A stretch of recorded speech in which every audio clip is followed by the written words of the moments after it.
जब भी आपके घर में मिस्त्री मजदूर काम कर रहे होते हैं तो आपने ये अल्फाज अक्सर सुने होंगे कि वो कह रहे होते हैं ये दीवार हमने 4 इंची वाली बनानी है और ये दीवार 9 इंची बनानी है। तो ये 4 इंची दीवार और 9 इंची दीवार का आखिर मतलब क्या होता है, ये हम डिस्कस करेंगे आज की वीडियो में। तो चलिए स्टार्ट करते हैं।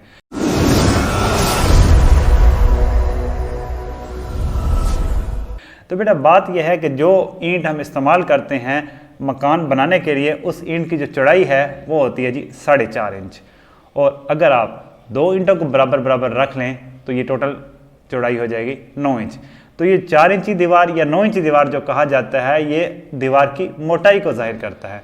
अगर आप दीवार इस तरह बना रहे हैं कि ईंटों को आप लंबाई के रुख रखते आ रहे हैं, इस तरह एक लेयर बनती है, इसके ऊपर दूसरी, तीसरी, चौथी, तो इस तरह जो दीवार खड़ी होगी इसकी चौड़ाई होगी 4.5 इंच।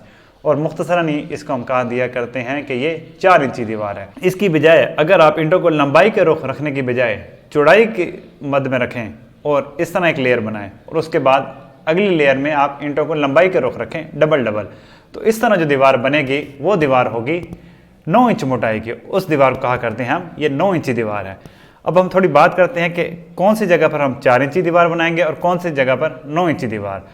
तो अमूमन जो बाउंड्री वॉल्स होती हैं, मकानों की छत के ऊपर जो पर्दे होते हैं, वहाँ पर 4 इंची दीवार बनाई जाती है और जो कमरे होते हैं वो 9 इंची दीवार के बनाते हैं। तो आज के लिए इतना ही, मिलते हैं अगली वीडियो में। Thank you, good bye.